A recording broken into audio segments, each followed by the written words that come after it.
Hey everyone, today we will be solving Seal from HackTheBox, a medium-rate Linux machine. I've already run RustScam, I'm going to go ahead and explain the arguments anyway. We have SC for default scripts, SV for enumerate versions, and I went to output it to a file. Straight away we can see there are 3 ports open, at least with the basic scam we're running, 22 for SSH, 443 for HTTPS, and 8080 for some kind of service, probably HTTP, we don't know. Let's go ahead and scroll down a little bit to see more information. We have the classic SSH information here, nothing that interesting. 443 information, just some kind of HTTPS web application, some information about what it's called and usernames and such with the SSL cert. And then finally we have port 8080, some kind of HTTP proxy thing going on, although we're not really sure. Let's go ahead and run some GoBuster stuff on there. I'm going to go ahead and run GoBuster. The URL in my case is going to do box and then word list, user share word list, derb, and then common will do for the moment. Go ahead and see what comes back. That didn't work because see it's using HTTPS. Let's go ahead and just add in there HTTPS like so. Run again. And it didn't like that for some reason. Invalid certificate, we need to basically, I think it's a -K to ignore that. Yes, it is. I'm going to go ahead and just Control L this, enter here. I'm going to go ahead and split the terminal and basically just repeat what we did before, except in this case, we're going to go ahead and just make it so it's 8080. So we can basically enumerate what's on the box, right? Colon 8080. Okay, so that pretty much covers our enumeration in terms of the machine. Let's go ahead and enter there. Add in the HTTP. That now pretty much covers our web enumeration. It's returning wildcards, so we don't really want to do anything with that right now. Let's go ahead and have a look at the web app directly. But we can see here there's a few things open. We have an admin, an index.html, and a manager. Manager is and host manager is indicative of Tomcat, but we'll come back to that later. Let's go ahead and check out what's running. Seal.html. It's more important to check the machine than it is to just use GitBuster. I messed that one up. Yes, I'll take me to HTTP seal, advanced. I set the risk. Okay, we have some kind of web app called Seal Market. I'm going to go ahead and add in the 8080. I'm going to go ahead and remove the HTTPS. Hit enter. And we're getting some kind of gitbucket page. Okay, we ran our GoBuster on a HTTPS. So let's go ahead and just check what we had in the response there. So we had an admin and we had a manager. Okay, interesting. Okay, we're getting an error here, 404 not found. Despite it was getting some kind of link here, we're getting a 302 to admin /. That's interesting. We also get told that it's Tomcat and 9.031. Okay, let's go ahead and look at gitbucket. We don't have any user credentials, but we can create an account. Let's go ahead and do that. Username, Sakura. Password, Sakura. Full name, subscribe. Subscribe. Mail address, subscribe@subscribe.com. And that should be okay. Go ahead and hit save. Now we have an account. Let's go ahead and log in. Okay, cool. So we can see there are 2 repositories, Seal Market and Info. This is interesting because we're on Seal Market here. If we go ahead and check out Seal, we can see what's on there. Take a second. We have the app, we have NGINX, we have Tomcat. This is a README, simply it says Seal, simple online market application. To do, remove mutual authentication for dashboard, setup registration and login features, deploy update Tomcat configuration, disable manager and host manager. So we know it's running Tomcat because it told us. We also found it in our GoBuster, and also it's telling us that they should disable it, meaning that it is enabled. Okay, interesting. So what do we know from there? Well, we know that manager and host manager is there, but that's all we know so far. So we can't do anything until we actually speak to the host manager, since we will need we'll probably need credentials to that. So we need to go ahead and check it out. I'm going to go over to manager. I'm going to go ahead and remove the HTTPS off there. Okay, actually we did need a HTTPS, but it's okay. So for some reason, actually, this autofill, but it's saying forbidden, which is interesting. Usually it would just give us a prompt to log in using our credentials. In this case, it does not. Let's try host manager. And same sort of thing. If I go ahead and put in a random character here, we get a different kind of 404. We're getting this 404 for a non-existent page, but we get this 404, 403 if we try and access this. Okay, and usually when we access a Tomcat application, it's going to prompt us for passwords and stuff. So that's interesting. Okay, so let's leave it at that for the moment. Let's go ahead and look at what else there is. So let's look at NGINX. Okay, just basically how it's configured. We have the app, some basic stuff, nothing in there really. Go to admin, dashboard. There's nothing in there, just really an admin page. When I originally did this box, I spent a little while messing with this, but it turns out it doesn't lead to anything, at least not I'm aware of. Okay, and Tomcat, we have some bits and pieces in here. Now, I'm not massively focused on looking at all the individual bits. What I want to look at is the commits. So we can see here that NGINX had some edits made there. This is basically just pasting some stuff in there. Okay, what I want to go and do now is I want to go ahead and look at a different area of the commit. So I can go to the NGINX, go to last commit. See here, things of content. Actually, that's just not showing us what we want. I wanted it to give us the commits that were made. Go to Tomcat, go to Tomcat users.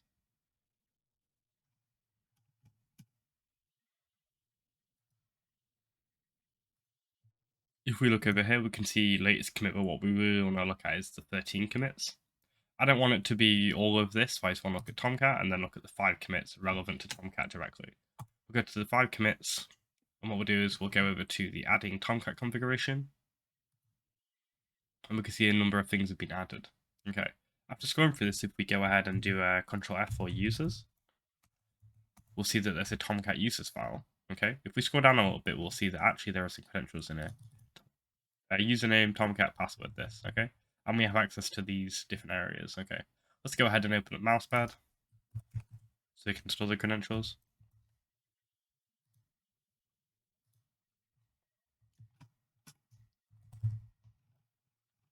Okay, cool.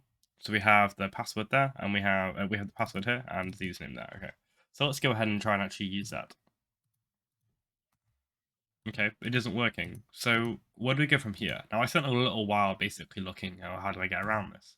So I did a little bit of Googling, really. I basically just copied this and pasted it in here. And in the end, I ended up finding a bypass. I'm not quite sure what I searched for originally, but I simply just found a nice page where basically it would let me get around it.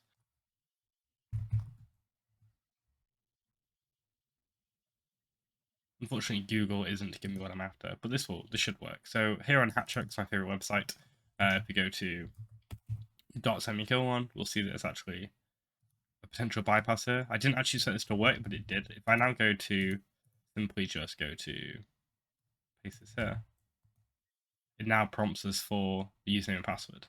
And that is just kind of crazy that that is even a thing. And I kind of, like in a lot of cases, I sit from my chair, I was like, that's insane that I even worked in the first place. But what we're basically looking for is login. Now we can log in and we'll now be given the Tomcat page, which is sweet. Okay, this took me a while to get here. You know, I solved it in a few minutes here, but it took me a while to get here. And from there, it's simply a case of just, you know, messing around. So here we have the Tomcat Virtual Host Manager. Now, interestingly enough, actually, whenever you see the, you know, this, you'd often think, oh, okay, I just want to upload a reverse shell war file. Gonna go ahead and log it back in again. I'm using this time the manager path. Okay, hit save. So often when you see Tomcat, the first thing you do is upload a reverse shell, a war shell, and that's super simple. You just basically create a war file in MSF Venom and upload it. Let's go ahead and do that. There's a little bit more to it, but you'll see in a minute. So let's go ahead and just remove this out of the background and remove this out of the background. Okay, MSF Venom, maybe I can do a war file. Maybe I have it in there in my, nope. Guess we'll do this manually then. MSF Venom, this will do. This will be war, format, war. We'll make the thing font 0. And then this wants to be, I think it's like Java or something. I'm going to go ahead and just MSF. Venom, not what I wanted. P, I want this be dash dash list. P, grep. I'm just going to do Java. That should be okay. Now we could simply just Google how to get the war shell easily, but in my case, I'm just going to find it manually. So here we have Java JSP shell. This one looks good to me. JSP shell reverse TCP. Okay. Yeah, this one's probably this one is the simplest. This one I go for. I don't care about my interpreter. This is one I want. Okay, so let's go ahead and run this again, except this time we're going to replace the payload with what we just wrote here. Cool, enter. Show you now how that. So now simply we want to go ahead and upload it. Now you're going to notice in a second this isn't going to work as straightforward because if we go ahead and upload it, it's not actually going to be able to upload to this pack. It's going to remove our dot semicolon. Home, HackTheBox, seal. Cool, go ahead and upload that. And then I'm going to go ahead and just simply have burp at the ready just to catch it. Intercept is off. Deploy. Okay, cool. We go ahead and add that into repeater. We hit forward. We're going to get for forbidden. And why is that? That is because we have lost the dot semicolon. Let's go ahead and rerun it. Yes. And so what I want to do, we'll go and do is just do dot semicolon / hit forward, and then that should now work. It did redirect, but that's okay. Okay, so hopefully that worked. Let's go ahead and now go back to where we were. Has it created it? No, it didn't. Obviously something broke on the way. That's okay. So we'll go ahead and just redo this in burp again.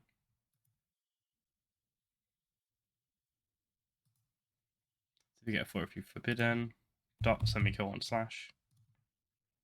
getting a 401 unauthorized, potentially because our credentials aren't provided in the request. I don't see an auth header, which is unfortunate. There should be an auth header.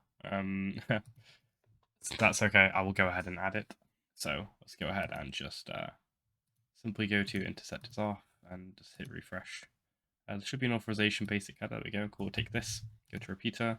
It wasn't in here because I guess it just didn't include it. We'll go ahead and have that in there, and then now we should get now we're getting it for a free. Not quite sure why. That should work. That's okay. What I'll do is I will just grab this from scratch. Go to this normally. We'll just rerun this from scratch. Go to yep. The Bertsuite intercept is off. Hit deploy.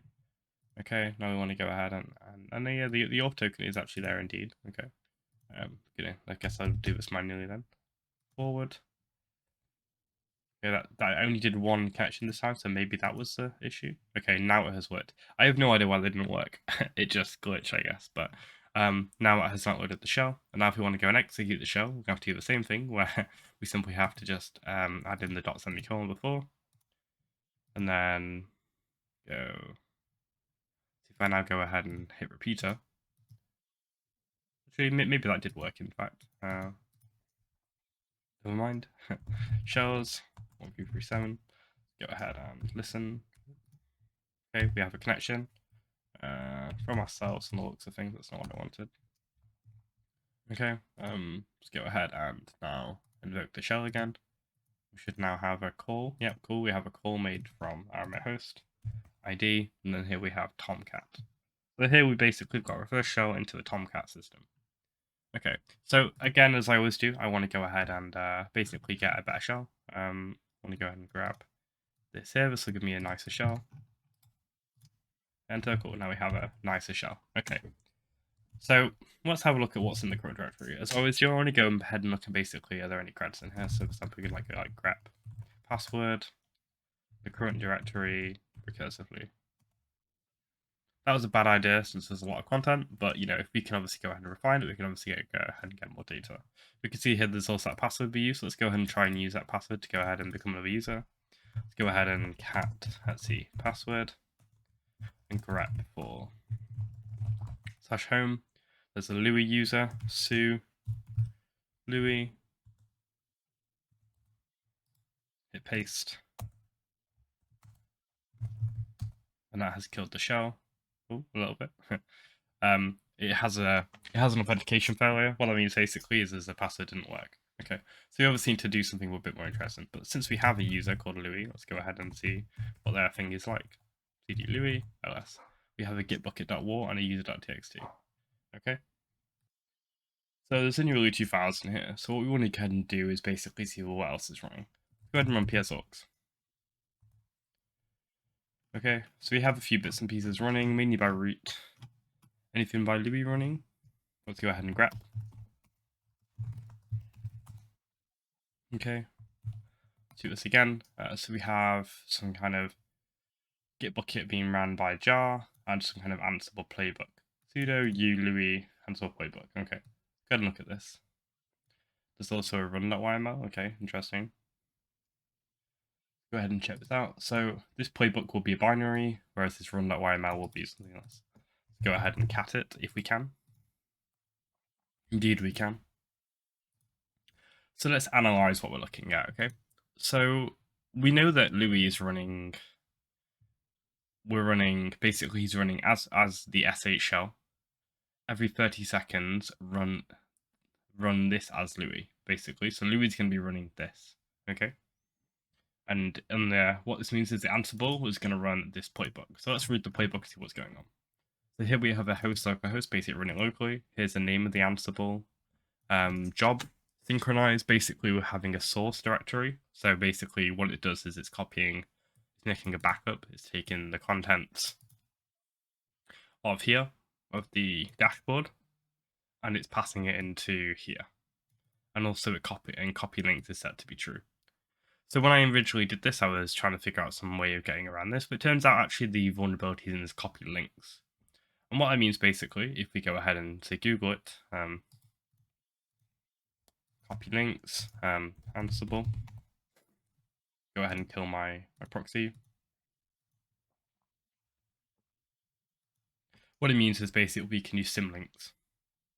You can see here, but there was a word symlinks on the page somewhere. So yeah, copy symlinks as the item that they point to. Basically what that means is that we can refer to a symlink and refer to another file. For example, as a proof of concept as I like to with most things, even though I can read etc password and so can Louis, I want to know that it works with Louis' etc password. Let's go ahead and try that. So simply what we want to go ahead and do is basically try and create a link. Well, obviously we need to see if we can write, first of all, to that directory. That would be the most important thing in many cases. But simply, obviously, we want to go ahead and see what's in there. So let's go ahead and just cd into there. Cd into here. Okay, we're in here. Can I touch anything in here? Permission denied. Okay, that sucks. What's good from? We want to go ahead and see what we can write to. So we go to like say writable. We can see here that there's an upload directory that we can write to. Cd uploads. /right uploads. Okay, now we're in there. We can now go ahead and touch the AAA. And we can now see the file is now in there. Okay. So what we now want to go ahead and do is we're going to go ahead and just remove that file, AAA, whatever it's called.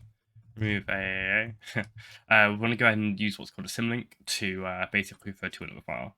We do like ln -s, the symlink file, so etc password in this case, and then the current directory, like the where to store as. Let's just call it password, and that'll be in our current directory. If we now do ls, it should now be in here. If we now say cat password, it will now refer to the etc password. Okay. So if we now refer back to the script, if we now go to our cat, where we read the script before, which should be the run.yml, you'll see that it moves the contents of this into this directory, okay? So let's go ahead and cd into here. Okay, there's an archives and there's a playbook. Let's go into archives. And here we can see there's a few files. I'm not sure which one executed just recently in terms of, so the current time is 12:46, and the last one to execute was at 12:32. 1:12:32. The names are a little bit hard to read. So the next one should be in here in a second. Should have a fourth one in there. We'll get put in here. 10:33, 11:32, 12:32. Gonna go ahead and just ls where my current my previous directory, just to check that it's still in there. Go ahead and just ls here, and then go into upload just to see if the file is still there. If the file isn't there, then it means it's been removed basically. Okay, password is still there. Okay, now we have a fourth one. We do now ls-lat.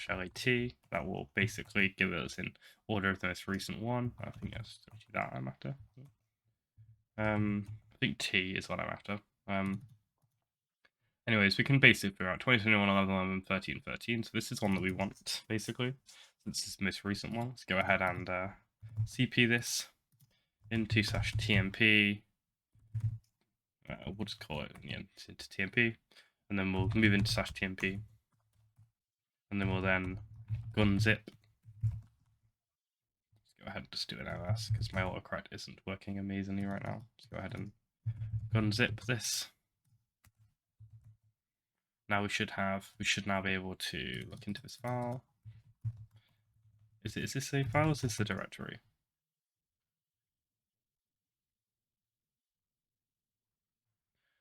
It is a file. Sorry, a little lapse of thought there. Okay, let's go ahead and cat it. I want to hang grep for password. Okay, I want to go and grab for, say, Louis. I noticed actually that this shouldn't be a file, this should be a directory that it's spawned into. So clearly there's been some issue with the way that it's copied. Let's go ahead and cd back into our previous directory. Let's go ahead and re-copy it back over. Let's go ahead and have a better look this time at what we're dealing with. Let's go ahead and do that. Let's cd back. Okay, the file was deleted. That's that's annoying. Let's go ahead and go back into my ls to see where it was. Just should be in here somewhere. Okay, yeah. So we need to go ahead and basically cd back into here. Need to go ahead and create the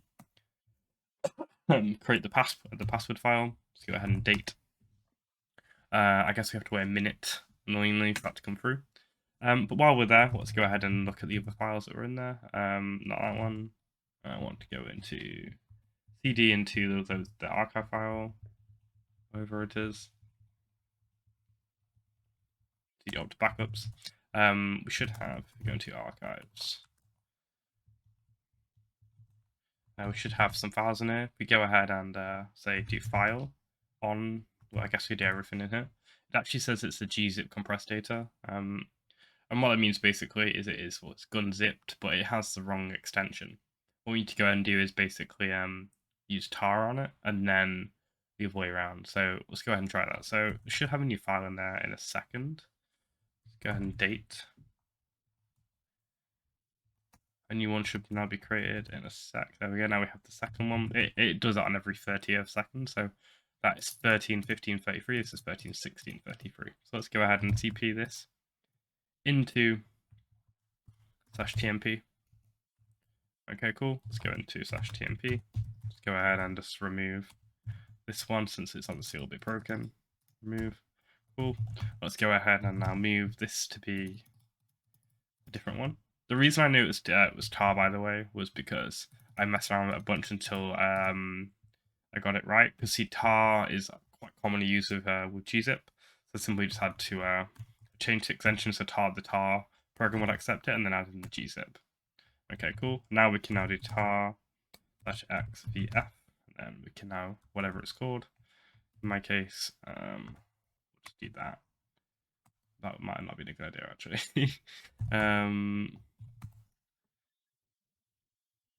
It should complete in a sec. Okay, yeah, there we go. Okay, so now if we do ls, we should now have. Okay, apparently nothing. Let's go ahead and do it again.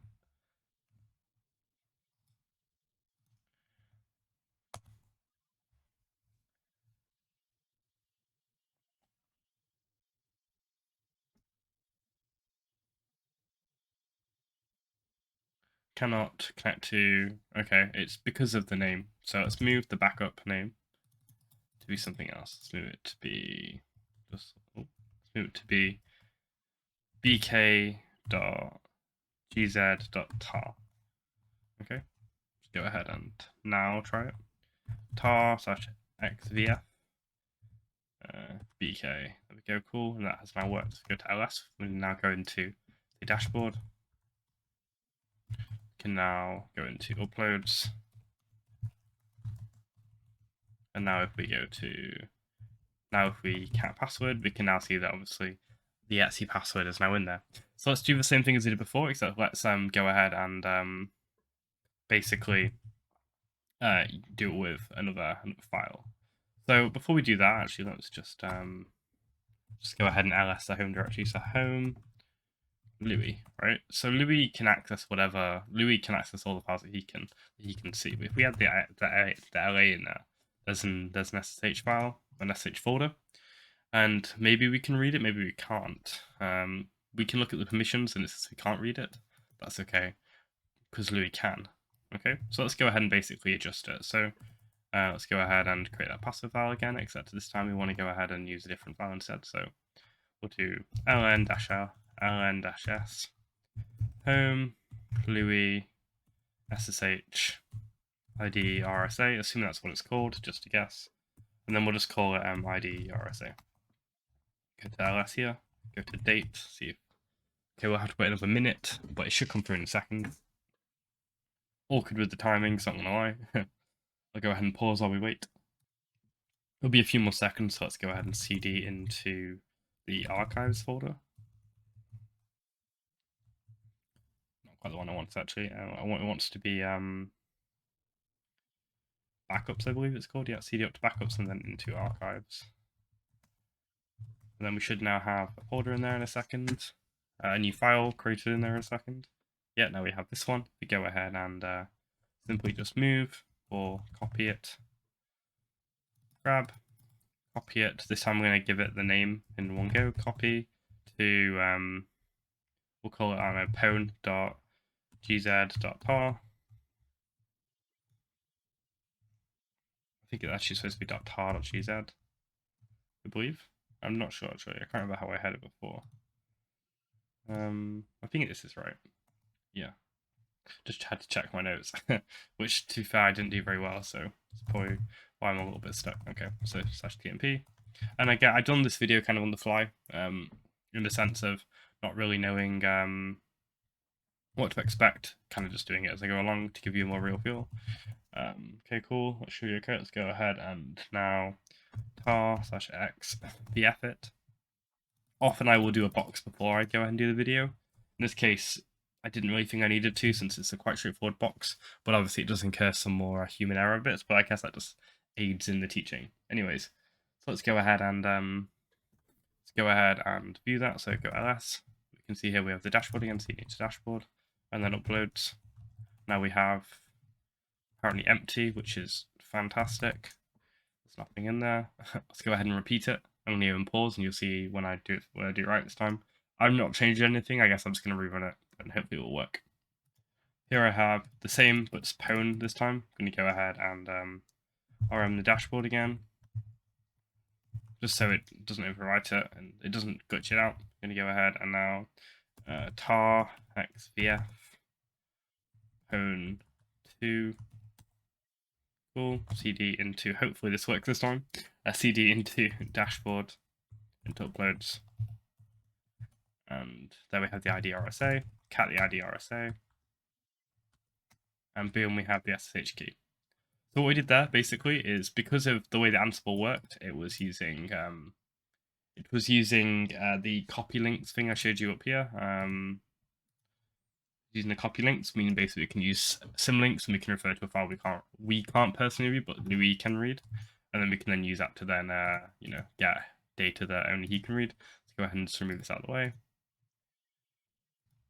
Go ahead and open up in code, ID RSA. Go ahead here, paste. Looks okay to me, so I copied it right. It should be an equal number on each end. Yep, cool, looks fine to me. Hit save. Go ahead and chmod, go ahead and make it small. Go ahead and chmod 600 the ID RSA. Now we can do SSH Louis at box -i ID RSA, and then yes, and then it should now work. And now we have access as Louis. Okay, first thing I do when I have access as a user, as a proper user, not like some www data, is run sudo. Here we can see that we can run user bin ansible-playbook anything. Okay, so what does that mean? Well, what it means basically is we need to find a way to create some kind of some kind of command in an Ansible file to do something that we want. In our case, read the root.txt. Let's go ahead and just do GTFOBins just to see if it has any input on this ansible-playbook GTFOBins. So it says here that if you can run it as sudo, you can basically do this. And that should maybe work. Let's give it a go. It might work, it might not. Okay. Okay, in my case, it's I haven't actually read it before. I mean, I don't know quite how this works, but is this going to give me root? And indeed it does. Okay. I wasn't sure if this is a reverse shell at first. But when I read it, I was like, okay, it's actually executing an sh shell locally for us. That's how it works, basically. I wasn't sure if I needed to like put my IP in here or something here. But anyways, we now have root. So all I did really is I saw this, I googled it with GTFOBins, and it worked. There's also I think it's like living off land, like lol bins for Windows, lol bars probably. Basically, it's the same thing, but it's for Windows. This isn't entirely for like say priv, but there is a lots of stuff you will find here. You can basically shows you like ways to improve. So for example, if you have bash, you can execute, you can do AWL bypass. If you have like app install, you can download files. Basically, it shows you what you can do by living off existing binaries. So yeah, there's GTFOBins, and then there's also lol bars or living off the land binaries. Cool. So that is root. I'm going to end it here before the video gets too long. Hopefully this was helpful. This is more of a run through than a detailed walkthrough. I would have liked to do something like that, but since the steps are quite straightforward, it's kind of hard to really add some flair. But anyways, hope you liked it. Like, comment, and subscribe. Going to be releasing some more original content over the next few weeks when I'm back from my trip. Catch you later, everyone.